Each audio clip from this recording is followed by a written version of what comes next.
The trailer for Sony's Morbius has been released, introducing the first live-action adaptation of Marvel's Living Vampire, with actor Jared Leto in the titular role.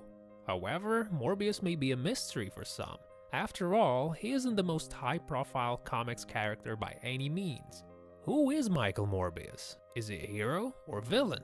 How did he get his abilities? Are they magic or science? Let's take a look at the comic origins for Morbius the Living Vampire before the film comes to the big screen. Morbius was originally created as a Spider-Man villain by Roy Thomas and Gil Kane for Amazing Spider-Man 101. However, over time he's become more of a dark vigilante. At times he's joined forces with the likes of Ghost Rider, Blade, and even Doctor Strange, fighting other vampires, the occult, and other dark forces in the Marvel Universe. In the comics, Dr. Michael Morbius was a Nobel Prize-winning scientist with a rare blood disease. Essentially, his blood cells would gradually dissolve, which would have led to his death. Desperately searching for a cure, Morbius created what he believed to be a fix by combining solutions from vampire bats and electroshock therapy. The result, while curing his disease, was horrific. His skin turned white and his eyes red, and he grew large fangs. The so-called cure transformed Morbius into a pseudo-vampire, having the abilities and appearance of a vampire, though still mortal. Furthermore, his transformation was a result of a scientific experimentation, and not via supernatural means, the most common cause of vampire transformation. This is what makes Morbius a living vampire. Beyond mere appearance, Morbius gained the ability of a vampire as well. The cure gave him superhuman strength and speed, as well as the ability to glide on air currents. He can also hypnotize people, bending them to his will, a common vampiric ability.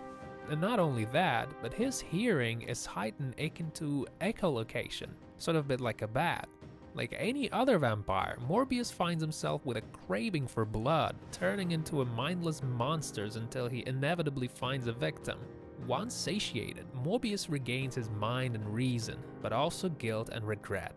Also, his bite can turn his victims into pseudo-vampires as well. While Morbius develops a cure for them in the comics, it doesn't work on Morbius himself.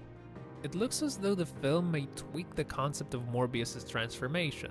At the beginning of the trailer, Morbius takes the cure and gains the abilities of a vampire. However, he still looks like his normal self.